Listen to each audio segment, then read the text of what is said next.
I don't know what's going to happen. I know not an audience is going to be like, so we'll see.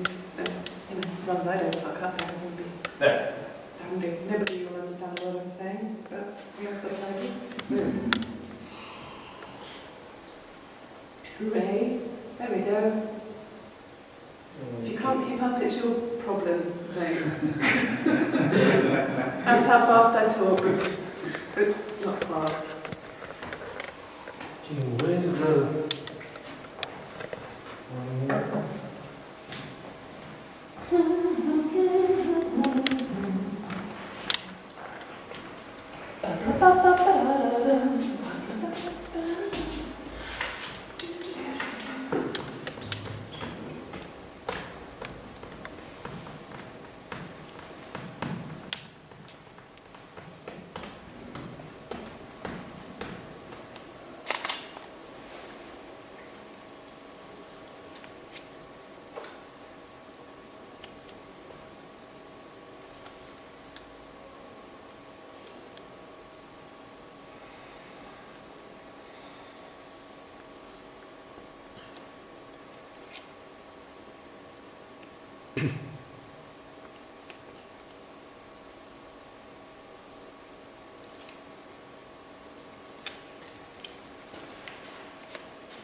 I usually have this gun in my...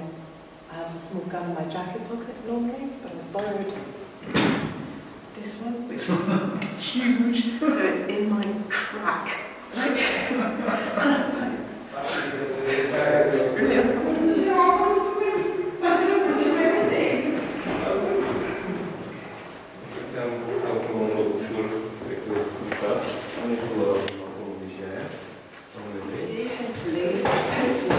Down there and vanish.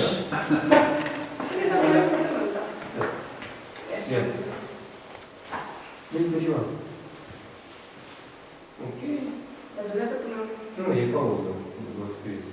Să intre cu așa și când o să înceapă... Big gun in my pants. Ooh. Not that I'm not bragging or anything, but it is a big one.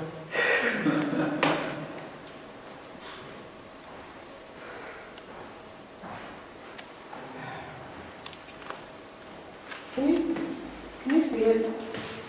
Does my gun look big in this? Aranjează cocoașa. No. Can you see the gun? No. Okay, good. Yes, my help. The ladies like a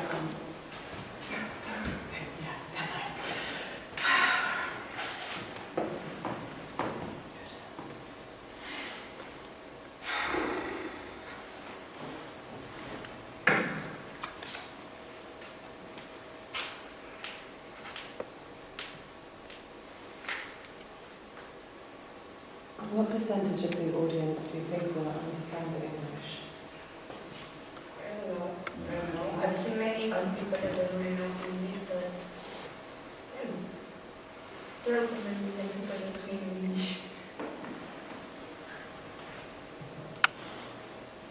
I should be able to tell. Given terrified expressions.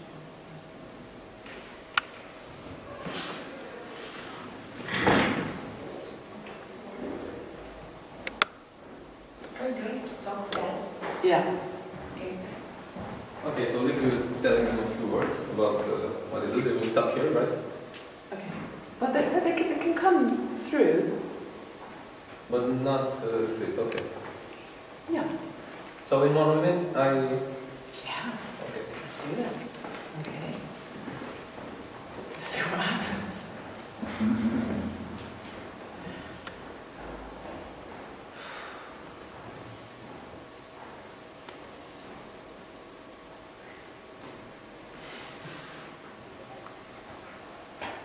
O să ieși la Paul Iisus trebuie.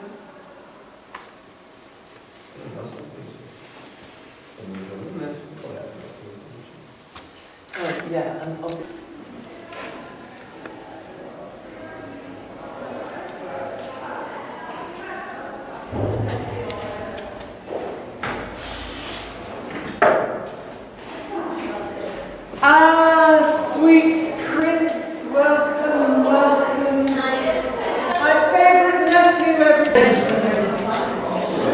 There we are. See how the red brings out the red in her eyes. Quite lovely, quite lovely. Ah, my Lord Hastings. Very good to see you. How's your head? Good. Good? Yes, so far, eh? So, let's see how I put you. Hastings, here you are, in the corner. You know, if your head gets in the way of the camera, we'll just have to do something about that, won't we?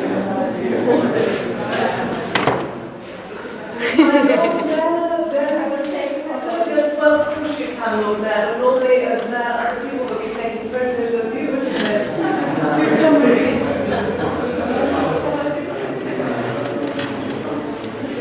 Here we are, my Lord. Don't worry, you're just required to sit here and look at me, Ellie. Very good.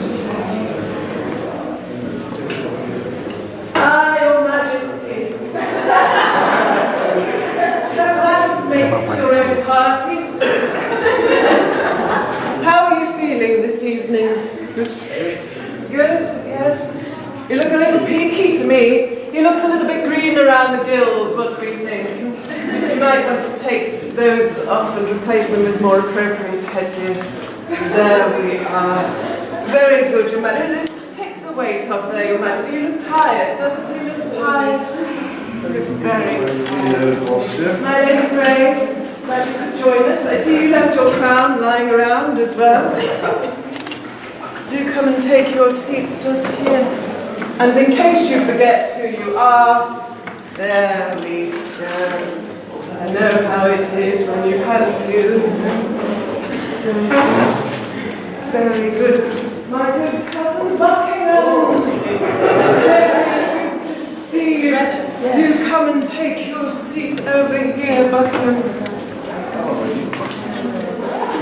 Excellent. Very good indeed. My loyal rat, very good.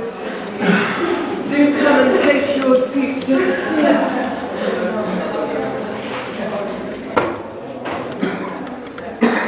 Ah, and if it isn't the air that grows. Isn't he cute? Lovely. Yes, children, I love them. Very good. Well, do just sit here nice and close to me so I can keep an eye on you and make sure that nothing bad happens to you yet. Ah, yes, very good to see you. Do come with me. Let me show you to your seat. My dear brother Clarence. Very good. Stay away from the wine, Clarence. I hear it can be quite detrimental to your health. Sit yourself down there, Clarence. Ah, yes. Rivers and grey, isn't it? Yes, it is. I don't know you, Turner. Oh, come on. Let's keep you separate. I think Rivers, you're here. And grey. And try and keep out of trouble, would you? Good. Ah, if it isn't the late King Henry VI. So sorry to hear about your recent passing. I may have had a little something to do with it, but you know how it is. It can happen to any of us, walking along, carrying a sharp object, accidentally plunge it into somebody's chest. We'll let bygones be bygones, shall we? There's not much you can do about it anymore, is there? You're dead. My loyal Catesby. Very good to see you. Do come and take your seats just here, Catesby. Very good. Now then, where are my ninjas? Yes, I know your place. Very good. Very glad to see you. If you follow me, please do rest sneaking through the space. I don't want anyone to see it. It's quite unlikely. I don't want anybody to see you. So like ninja, sneaking. Yes, very good. Very good. perfect. I can see why you came so highly recommended. See these they go around yes, much like a news. Well, you decide between yourselves who's murderer 1 and murderer 2. I don't want to be responsible for some sort of status competition. The rest of you, peasants, lords, dukes, my goodness, there's a lot of you. Do come and fight over seats. Here, please. There's still some here at the front.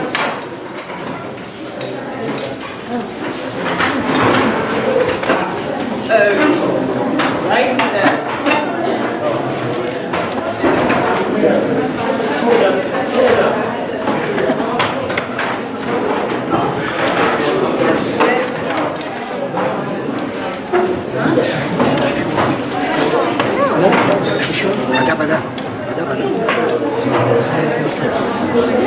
Face parte del spectacolo.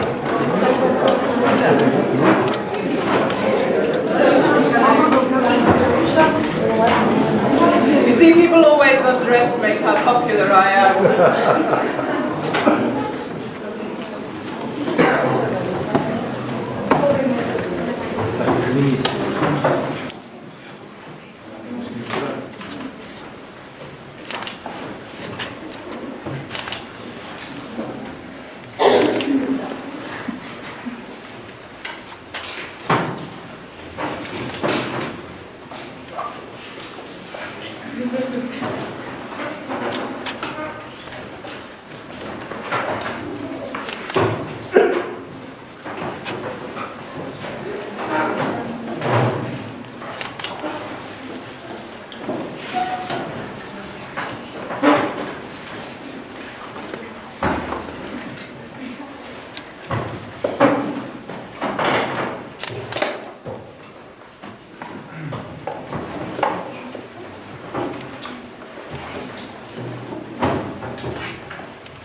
Of our discontent made glorious summer by this son of York, and all the clouds that loud upon our house in the deep bosom of the ocean buried.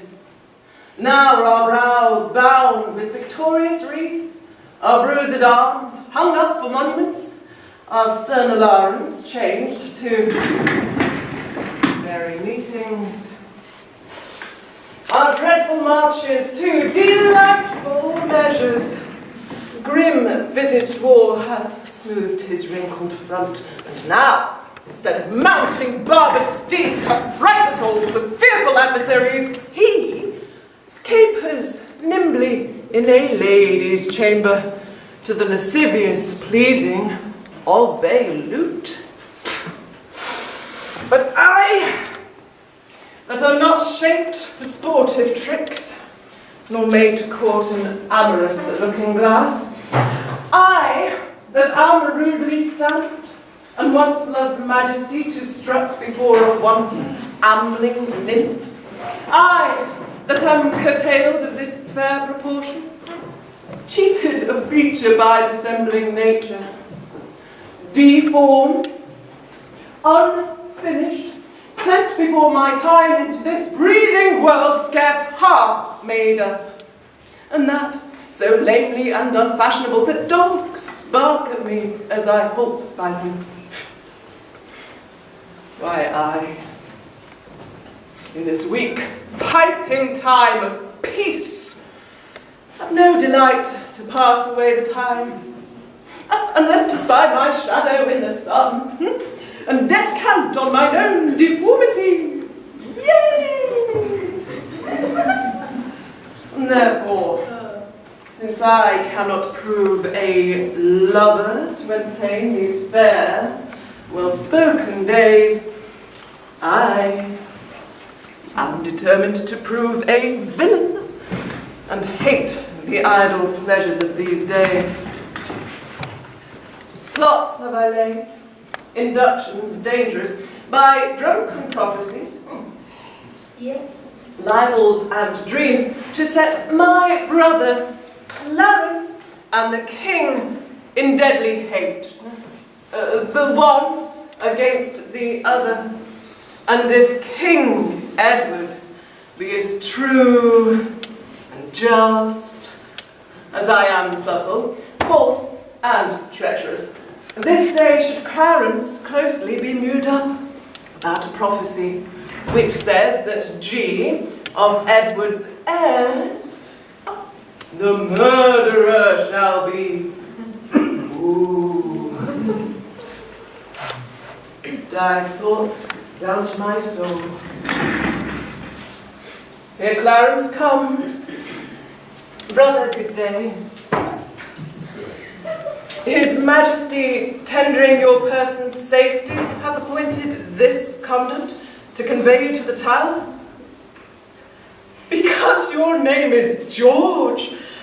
Alack, my lord, that fault is none of yours. He hearkens upon prophecies and dreams. You're quite done.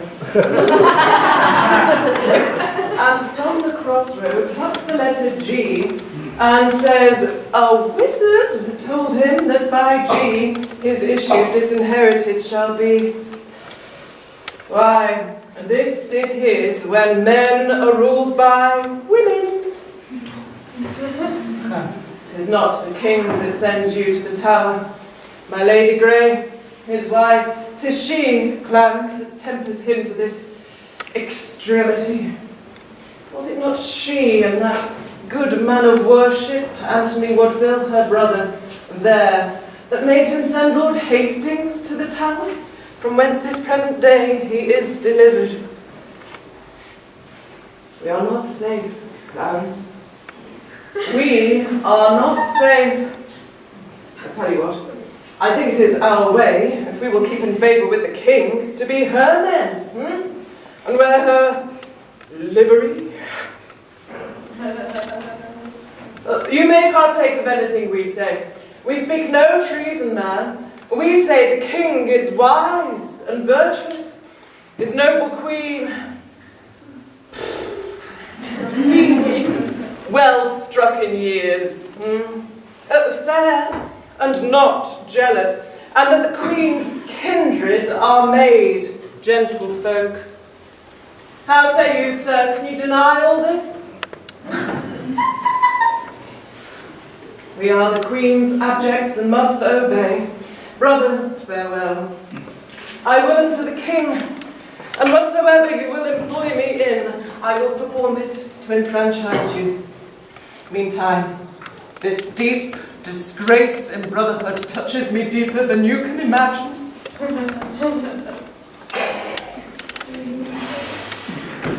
Go, tread the path thou shalt ne'er return. Simple, plain Clarence, I do love thee so, that I will shortly send thy soul to heaven, if heaven will take the present at our hands. But who comes here? The new delivered Hastings. Good time of day unto my gracious lord. Well are you welcome to the open air. How hath your lordship brooked imprisonment? With patience, noble lord, as prisoners must. No doubt, no doubt. And so shall Clarence too, for they that were your enemies are his. The king is sickly, weak, and melancholy, and his physicians fear him mightily. Oh, he hath kept an evil diet long, and overmuch consumed his royal person. 'Tis very grievous to be thought upon. What? Is he? In his bed? Go you before, and I will follow you.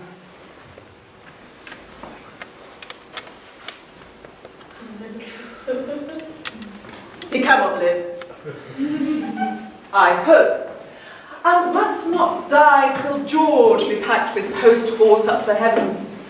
Then God's rest can get to his mercy and leave the world for me to bustle in. For then I'll marry Warwick's youngest daughter. What? Though I killed her husband and her father. The readiest way to make the wench amends is to become her husband and her father. Which will I, not all so much for love, as for another secret, close intent. By marrying her, which I must reach unto. But yet I run before my horse to market. Clarence still breathes, Edward still lives and reigns. When they are gone, then must I count my gains.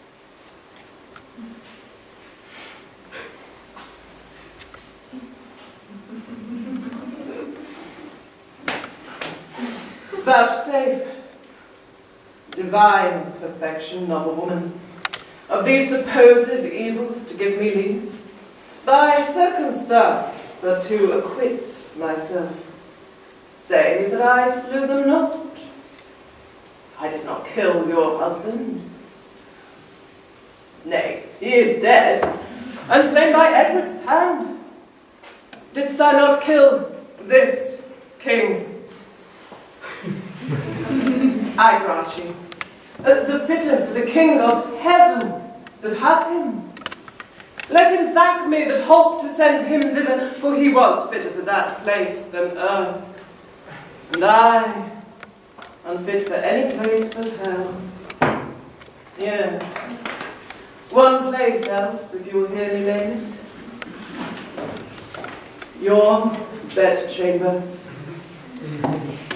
But, gentle Lady Anne, is not the causer of the timeless deaths of these Plantagenets, Henry and Edward, as blameful as the executioner? Your beauty was the cause of that effect. Your beauty, which did haunt me in my sleep to undertake the death of all the world, so I might live 1 hour in your sweet bosom. He that bereft thee, lady, of thy husband, did it to help thee to a better husband. He lives that loves thee better than he could.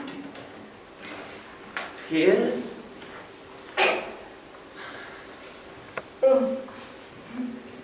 Why dost thou spit at me? Never came poison from so sweet a place. Teach not thy lips such scorn, for they were made for kissing, lady, and not for such contempt. Thy revengeful heart will not forgive. Lo, I lend thee this sharp-pointed sword. Yes, I know. Which if thou please to hide in this true bosom, and let forth the soul that adoreth thee. I laid naked to the deadly stroke, and humbly beg the death upon my knee. Nay, do not pause. For I did kill King Henry. 'Twas thy beauty that provoked me. Nay, now dispatch. 'Twas I that stabbed young Edward, but 'twas thy heavenly face that set me on. That hand which for thy love did kill thy love, shall for thy love kill a far truer love. To both thy death shalt thou be accessory.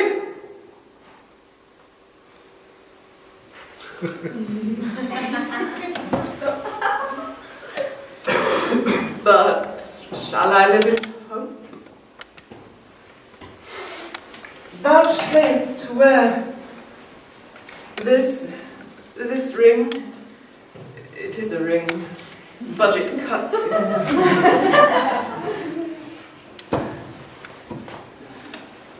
Look, how this ring encompasseth thy finger. Even so thy breast encloseth my poor heart. Wear both of them, for both of them are thine. And if thy poor devoted suppliant may but beg one favour at thy gracious hand, thou dost confirm his happiness forever. Grant me this boon. Bid me farewell. Farewell.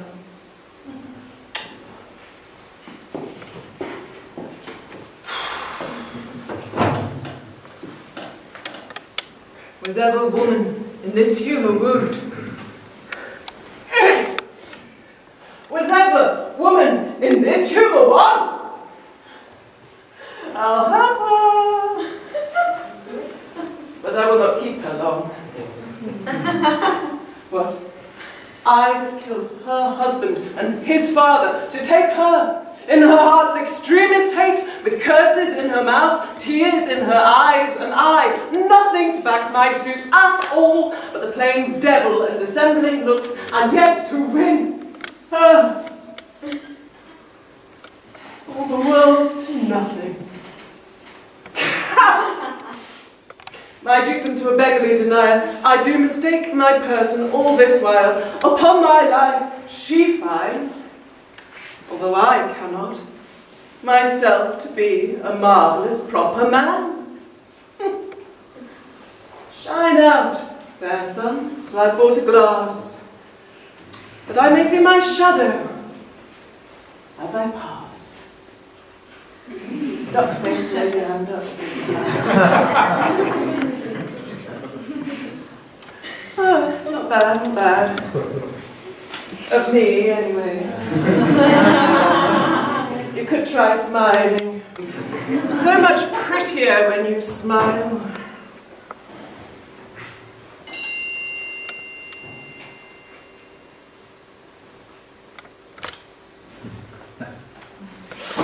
They do me wrong, and I will not endure it. Who are they that complain unto the king that I forsooth them stern and love them not? My holy Paul, they love his grace but lightly, that fill his ears with such dissentious rumours, because I cannot flatter and look fair, smile immense faces, smooth, deceive, and cog, duck with French nods and apish courtesy. I must be held a rancorous enemy. Not a plain man live, and think no harm, but thus his simple truth must be abused by silken sly insinuating jacks. When have I injured thee? When done thee wrong? Or thee, or any of your faction are a plague upon you all. His royal person, whom God preserve better than you would wish, cannot be quiet, scarce a breathing while, but you must trouble him with lewd complaints. You say that I mistake the matter. The king, on his own royal disposition, and not provoked by any suitor else, makes him to send, that thereby he may gather the grounds of my ill will, and so remove it. I cannot tell. The world is grown so bad that wrens make prey where eagles dare not perch. Since every jack became a gentleman, as many a gentle person made a jack. You say I envy your advancement and your friends. God grant we never may have need of you. Meantime, God grants that we have need of you. Our brother is imprisoned by your means, myself disgraced, and the nobility held in contempt, whilst many fair promotions are daily given to ennoble those that scarce some 2 days since were worth the noble. You may deny that you were not the cause of my Lord Hastings' late imprisonment. She may.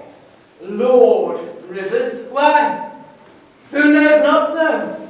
She may do more, sir, than denying that. She may help you to many fair preferments, and then deny her aiding hand therein, and lay those honours on your high deserts. What may she not? She may!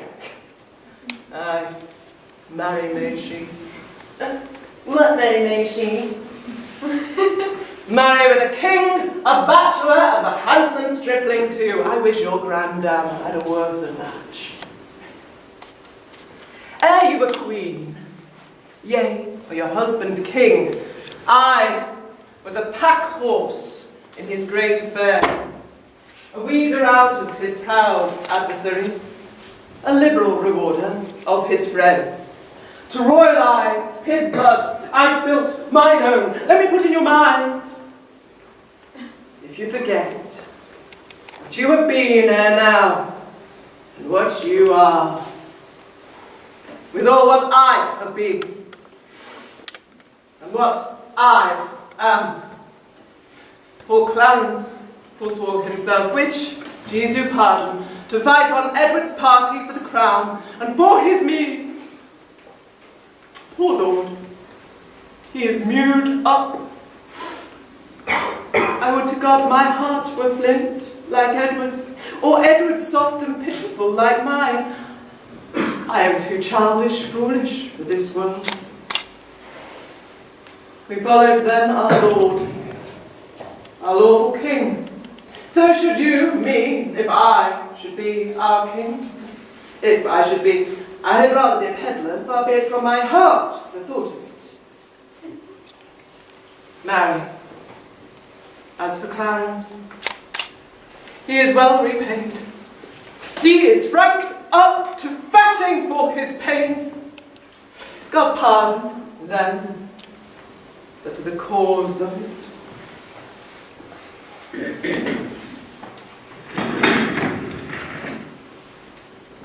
A virtuous and a Christian-like conclusion?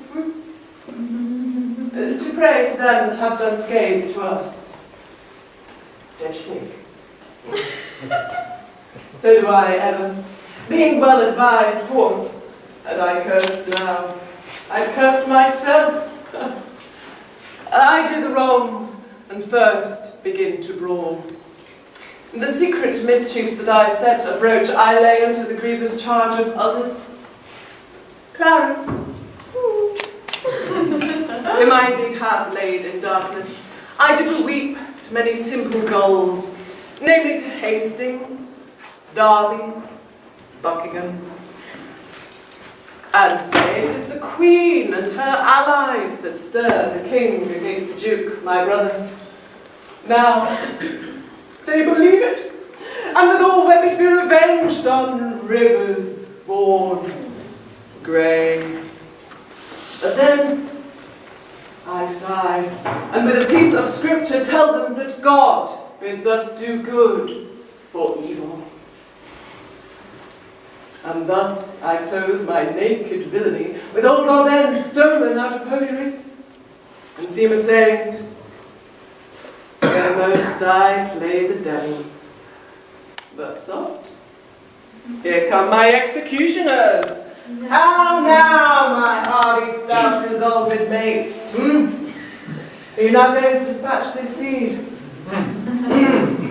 But sirs, be sudden in the execution with all object. Do not hear him plead, for Clarence is listening. No, la la la la la la. Nothing to see here. No, never mind. Probably doesn't know so. Clarence is well spoken and may move your hearts to pity if you mark him. Your eyes drop millstones where fools' eyes drop tears. I like you, lads. About your business, straight. Good morrow to my sovereign king and queen and princely peers. A happy time of day.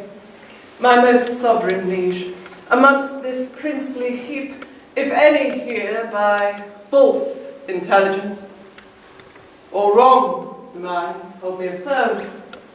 If I unwittingly or in my rage have aught committed that is hardly borne by any in this presence, I do desire to reconcile me to his friendly peace. 'Tis death to me, be it enmity. I hate it, and desire all good men's love. First, madam, I entreat true peace of you, which I will purchase with my duteous service. Of you, my noble cousin Buckingham, if ever any grudge were lodged between us. Of you, Lord Rivers, and Lord Grey, of you, that without desert frowned on me.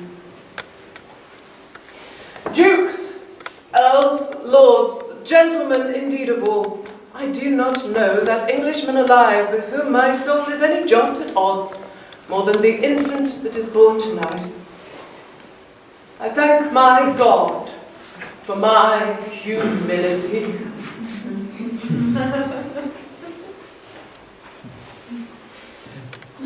To beseech our Majesty to take our brother Clarence to his grace.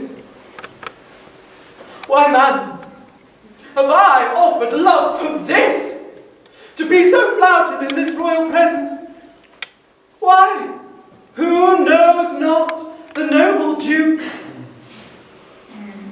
is dead? You do him injury to scorn his cause.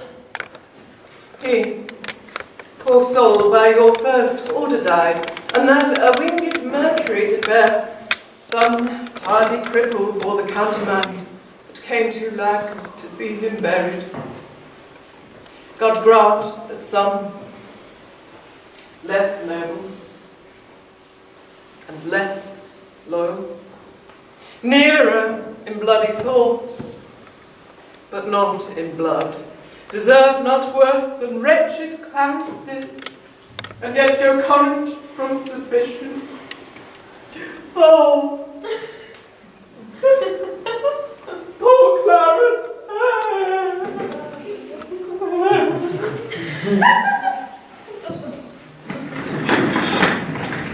This is the fruits of rashness. Marked you not how that the guilty kindred of the Queen looked pale when they did hear of Clarence's death? Oh, they did urge it still unto the King. God will revenge it.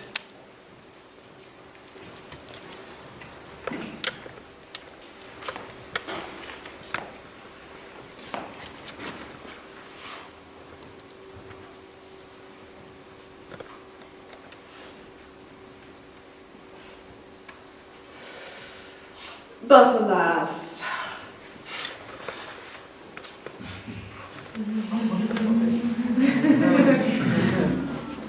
the king is dead. Then, masters, look to see a troublous world. Woe to the land that's governed by a child. Ooh. Full of danger is the Duke of Gloucester. Lord Rivers and Lord Grey are sent to Pomfret, with them Sir Thomas Vaughan, prisoners. Who have committed them? Why the mighty Dukes of Gloucester and Buckingham? For what offence? Fake news.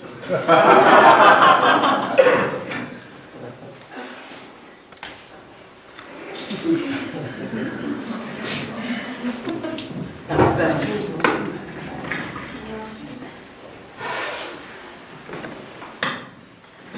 Welcome, sweet prince, to London, to your chamber. Welcome, dear cousin, my thoughts sovereign. The weary way hath made you melancholy. Melancholy. Never mind.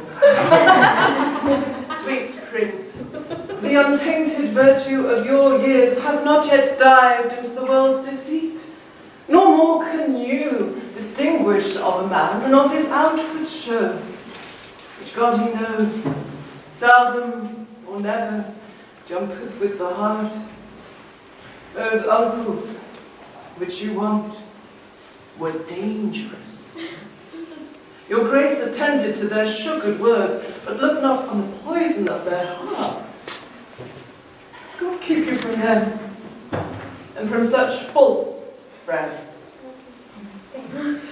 Now, if I may counsel you, some day or two your highness shall repose you at the tower. Then, where you please, and shall be thought most fit for your best health and recreation. Yeah. Now, in good time, here comes the Duke of York. How fares our cousin, noble Lord of York?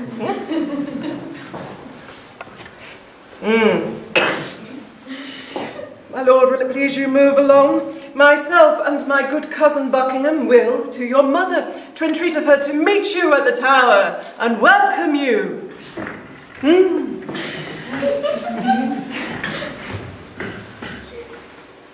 Oh, it is a parlous boy, bold, quick, ingenious, forward, capable. He is all the mother's, from the top to the toe. So wise, so young. They say, do never live long. Now, my lord, what shall we do if we perceive Lord Hastings will not yield to our complots? Chop off his head? Man, somewhat we will do. And look, when I am king, claim thou of me the earldom of Hereford, and the movables whereof the king, my brother, stood possessed.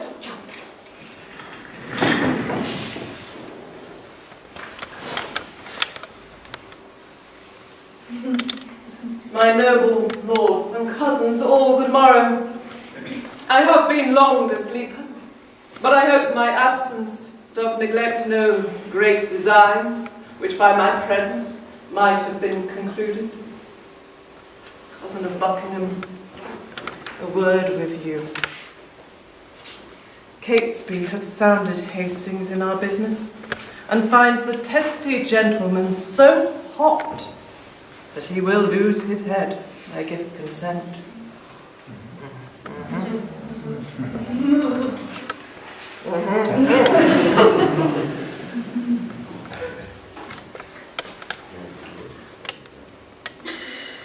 I pray you all, tell me what they deserve that have conspired my death with devilish plots of damned witchcraft, and that have prevailed upon my body with their hellish charms. You say, my lord, they have deserved death. Then be your eyes the witness to this ill. See how I am bewitched. Behold, mine arm is like a blasted sapling, withered up, and this is Edward's wife, that monstrous witch.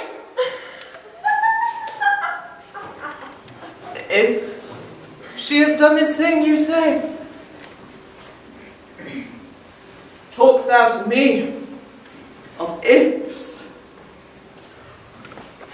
Thou art a traitor, off with his head!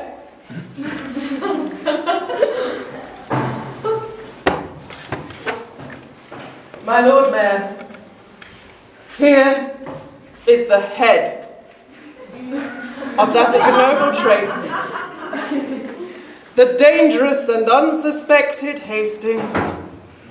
So smooth he daubed his vice with show of virtue that his apparent open guilt omitted.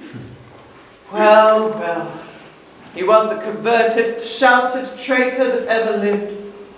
Would you imagine, or almost believe, that were it not that by great preservation we live to tell it you, the subtle traitor this day had plotted in the council house to murder me? And my good Lord Buckingham. What?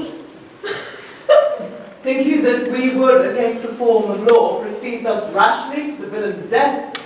But that the extreme peril of the case, the peace of England, and our personal safety enforced us to the execution. And so, my good Lord Mayor, we bid farewell. Go. After, cousin Buckingham, the mayor towards Guildhall hies him in all post. There, at your meetst advantage of the time, infer the bastardy of Edward's children.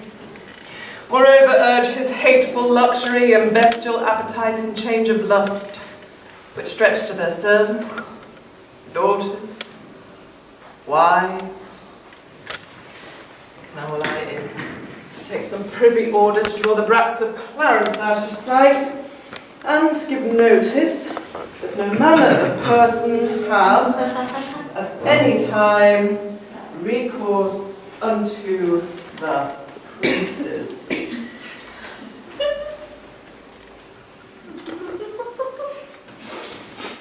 Now, my Lord Buckingham, what say the citizens? Touched you the bastardy of Edward's children? You did. Indeed left nothing fitting for the purpose untouched or slightly handled in discourse. And when your oratory grew to an end, you bid those that do love their country's good cry, God save Richard, England's royal king. And did they so? No.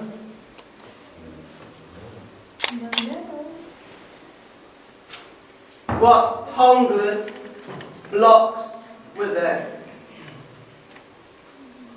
Would not they speak? The mayor is here at hand. I intend some fear. I will not be spoke with, but by mighty suit. And get a prayer book in my hands, and be not easily won to any request. May the maid's part still answer, nay, and take it.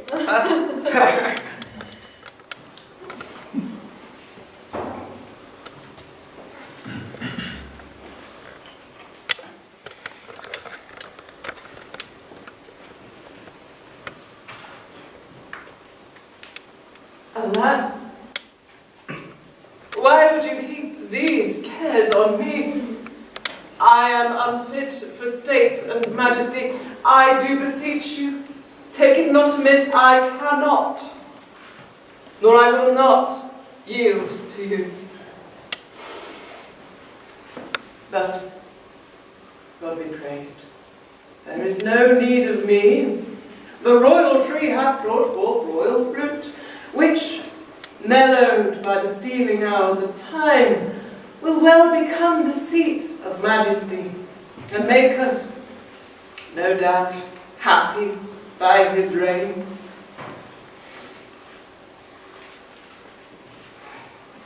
Would you enforce me to a world of care? I'm not made of stone, but penetrable to your kind entreats, albeit against my conscience and my soul. Cousin Buckingham, and you, sage, grave men, since you will buckle fortune to my back to bear her burdens whether I will or no, I must have patience to endure the load. God, he knows, and you may partly see how far I am from the desire thereof.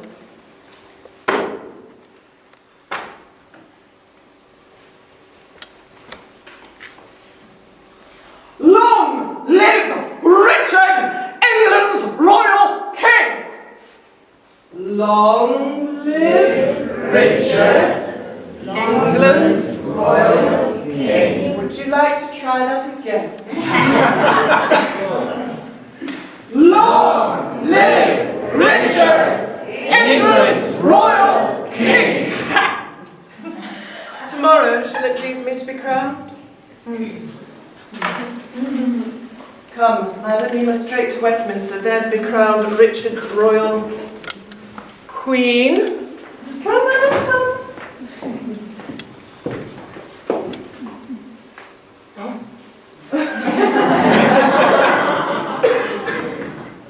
Stand, all. Cousin of Buckingham, lend me thy hand. Stand.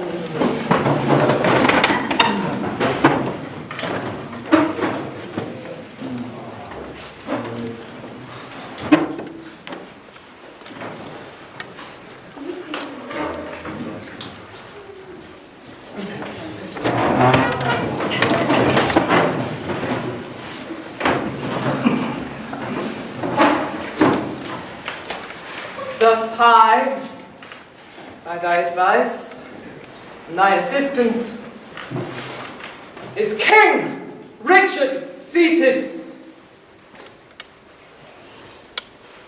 Shall we wear these glories for a day? Shall they last? And we rejoice in them. Buckingham, now do I play the touch, to try if thou be current gold indeed. Young Edward lives. Think now what I would say. Why, Buckingham, I say I would be king! Am I king? But Edward lives. Oh, bitter consequence that Edward still should live. True, noble prince. Cousin, thou wert not wont to be so dull. Shall I be plain? I wish the bastards dead, and I would have it suddenly performed. Oh, tut, tut, thou art all ice. Thy kindness freezeth. None for me that look into me with considerate eyes. High-reaching Buckingham grows circumspect. The deep, revolving, witty Buckingham no more shall be the neighbour to my counsel. Hath he so long held out with me untired? And stops he now for breath. Come hither, Kate, speak. Rumour is abroad that Anne, my queen, is very grievous sick. I will take order for her, keeping close. Inquire me out some mean-born gentleman whom I will marry straight to Clarence's daughter. Look how thou dreamst. I say again, give out that Anne, my wife, is sick and like to die.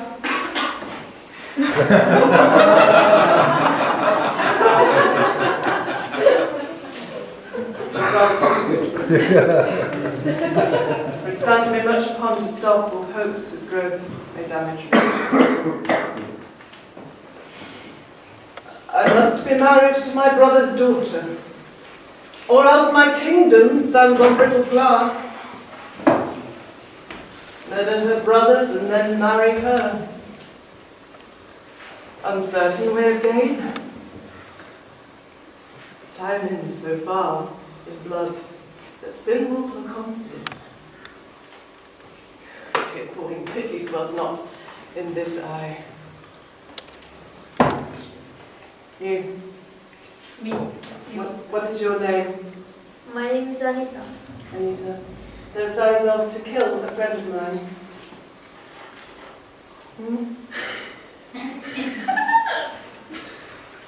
Foes to my rest, and my sweet sleep's disturbers are those whom I would have thee deal upon. Oh. I mean those bastards in the tower. Yeah. They never suspect the laughing ones. You know how this works, yes? We can take that. Let's do them one at a time, shall we? There's one. Yep.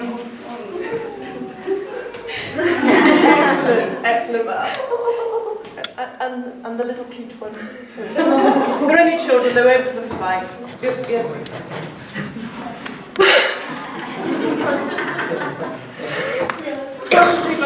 end deficient. Thank you. I'll pay you later. They always fall for that. As I remember, King Henry VI did prophesy that Richmond should be king when Richmond was a little peevish boy. A king. Perhaps. Perhaps. Perchance the prophet could not at that time have told me, I being by, that I should kill him. Richmond. It's just Buckingham. You promised me the Earl of Hereford. Shut up. When last I was at Exeter, the mayor, in courtesy, showed me the castle there and called it Rougemont, which name I started. As the Bard of Ireland told me once, I should not live long after I saw Richmond. Excuse me. Aye, what's o'clock? Then let it strike. Because that, like a jack, thou keep'st the stroke betwixt thy begging and my meditation. I am not in vain today. Tut, tut, thou troublest me. I'm not in the vein.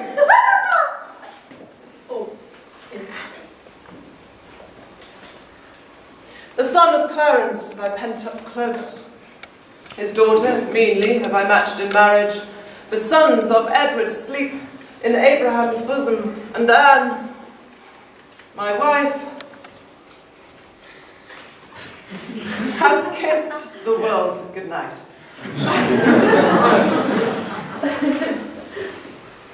Now, for I know the breath of Richmond aims at young Elizabeth, my brother's daughter, and by that knot looks proudly o'er the crown. To her I go, a jolly, thriving wooer. Look, what is done cannot be now amended. Men shall deal unadvisedly sometimes, which after hours gives leisure to repent. You have a daughter called Elizabeth, virtuous and fair, royal and gracious. If I did take the kingdom from your sons, to make amends, I'll give it to your daughter. And when this arm of mine hath chastised the petty rebel, dull-brained Buckingham, bound with triumphant garlands will I come, and lead thy daughter to a conqueror's bed, to whom I will retail my conquest won, and she shall be sole victress. Caesar's Caesar.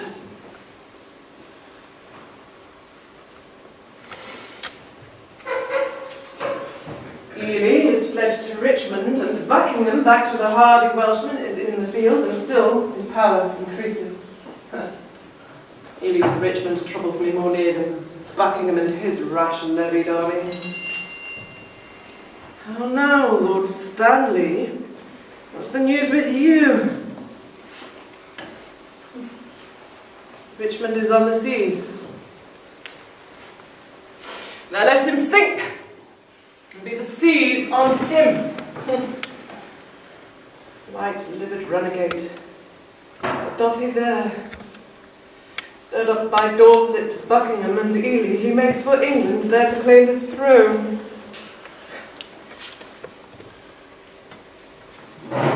Is the chair empty?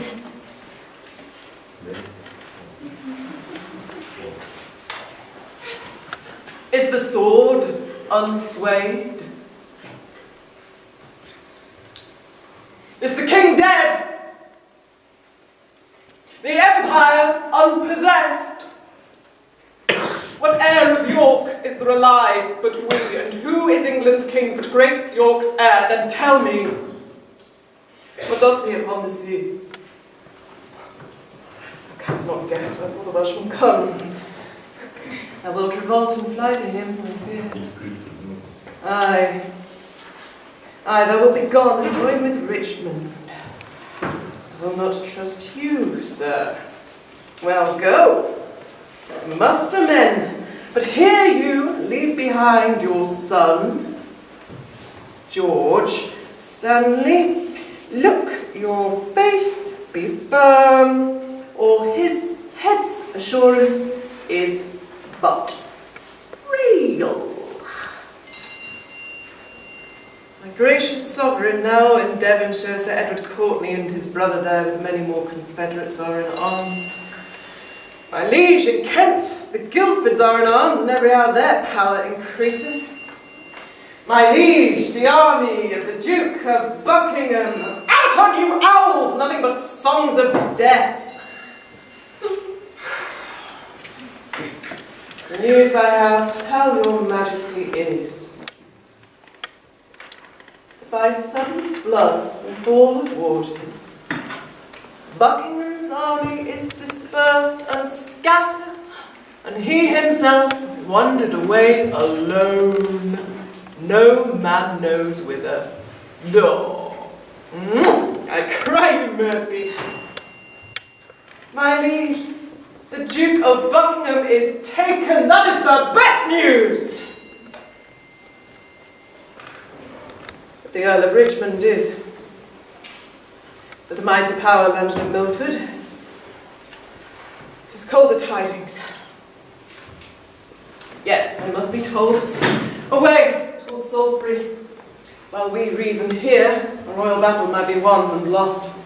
Someone take order Buckingham be brought to Salisbury. The rest, march on with me.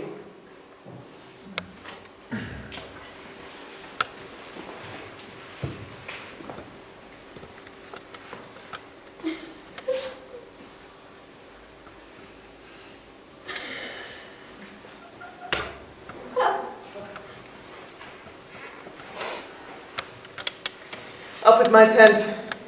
There. Here will I lie tonight. But by tomorrow, well, what's one for that? Who hath described the number of the foe? 6,000 or 7,000 is their utmost power. Why, our battalion trebles that account. Besides, the king's name is a tower of strength which they upon the adverse party want. Up with my tent. There. Valiant gentlemen, let us survey the vantage of the field. Call for some men of sound direction. Let's want no discipline, make no delay. For lords, tomorrow is a busy day. Ratcliffe, send out a purse we want at arms to Stanley's regiment.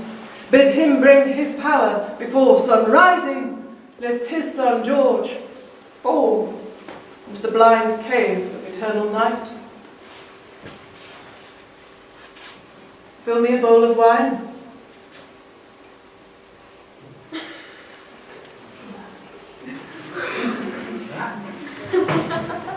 Saddle white sorry for the field tomorrow. Look that my saves be sound and not too heavy. So I am satisfied. Give me a bowl of wine.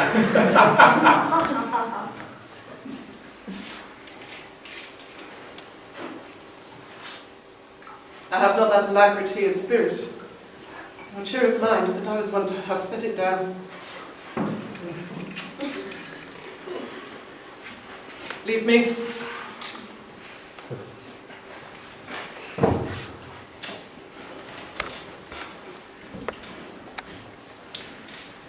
Ratcliffe. About the mid of night, come to my tent and help to arm me. Leave me, I say!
conscience. How dost thou afflict me?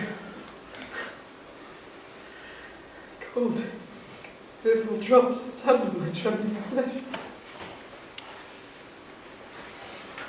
What do I fear? Myself. There's no one else by. Richard loves Richard!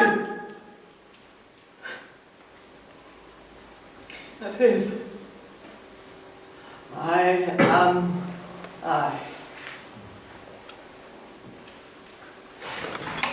Is there a murder in here? No? Yes.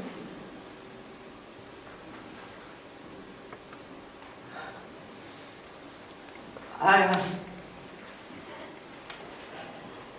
And fly. But for myself, great reason why. Lest I revenge myself upon myself. Alack, I love myself.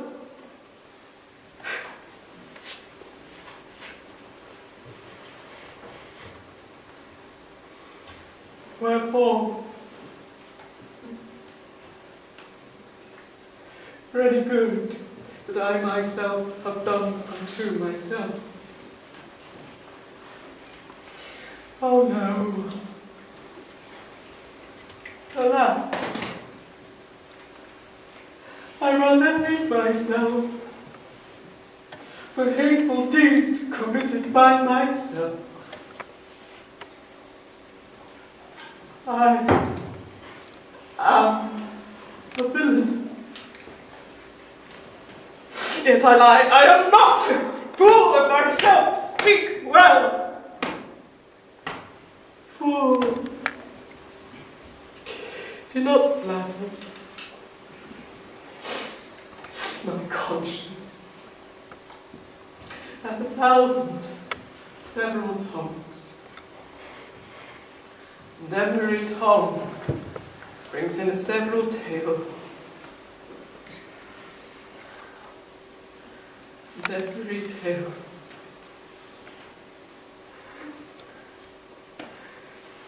tale condemns me for a villain. Perjury. Perjury in the highest degree. Murder. Stern murder in the direst degree. All several sins, all used in each degree, throng to the bar, crying all, guilty!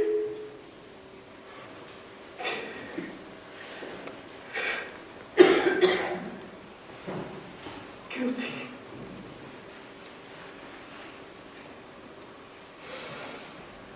I shall despair.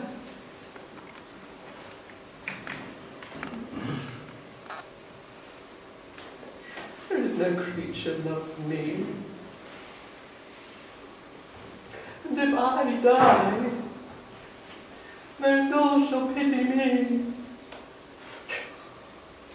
Nay, wherefore should they, since I myself find in myself no pity to myself? I thought the souls of all those I had murdered came to my tent, and every one to threat tomorrow's vengeance on the head of Richard.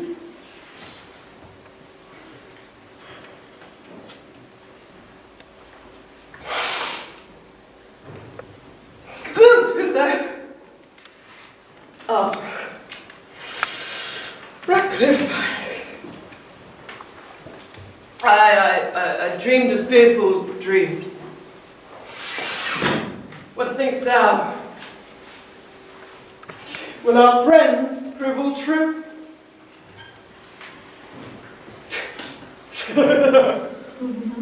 Reckon. I fear.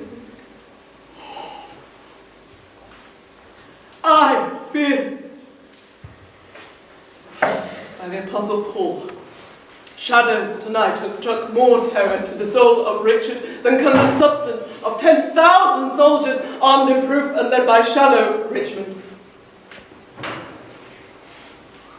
Who saw the sun today?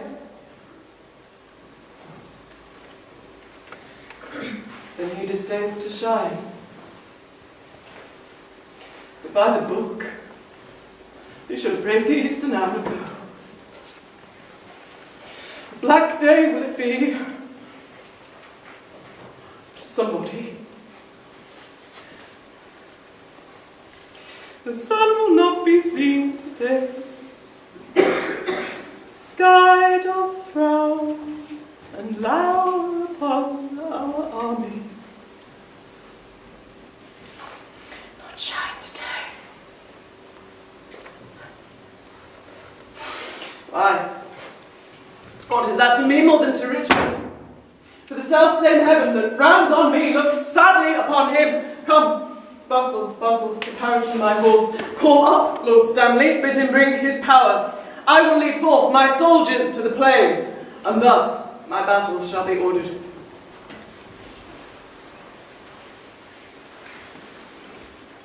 Let not our babbling dreams affright our soul. Conscience is but a word that cowards use, devised at first to keep the strong in awe. Our strong arms be our conscience, swords our law. What shall I say more than I have inferred? Remember whom you are to cope withal, a sort of vagabonds, rascals and runaways, a scum of Bretons and base-lacking peasants whom their all-ployed country vomits forth to desperate ventures and assured destruction. You, sleeping safe, they bring to you unrest. You, having lands and blessed with beauteous wives, they would restrain the one, disdain the other, and who doth lead them but a paltry fellow? One long kept in Britannia at our mother's cost, a milk sop, one that never in his life felt so much cold as over shoes in snow. Let's whip these stragglers across the seas again. Let hence these overweening rags of France. If we be conquered, let men conquer us, and not some bastard Bretons, whom our fathers have in their own lands beaten, bogged, and thumped, and in record left them the heirs of shame. Shall these enjoy our lands, lie with our wives, ravish our daughters? Hark, I hear their drum. Fight! Gentlemen of England, spur your proud horses hard and ride in blood. What says Lord Stanley? Will he bring his power? He doth deny to come. Off with his son George's head. March on! Join bravely! Let us to it pell-mell, if not to heaven. Then hand in hand to hell!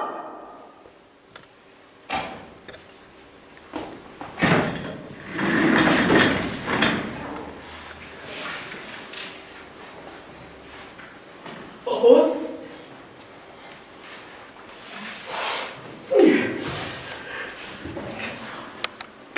A horse? My kingdom for a horse?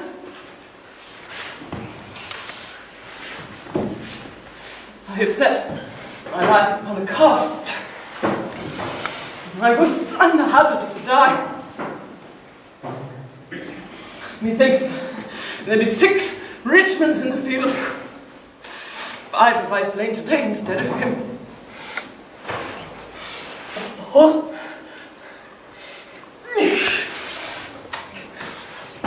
A horse!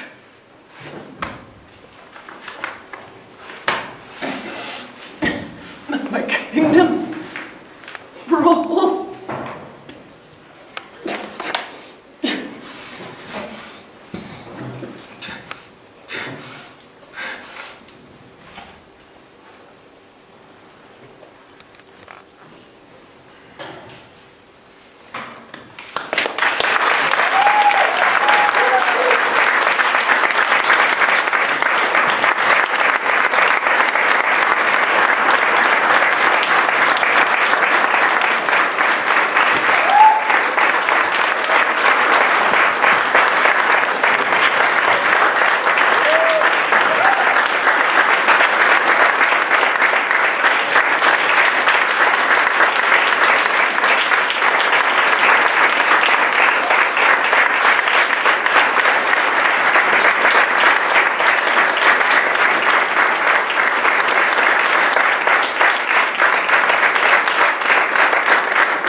speakers, I hope that you don't understand what I'm saying now anyway, but I hope that you followed it and I hope that this works.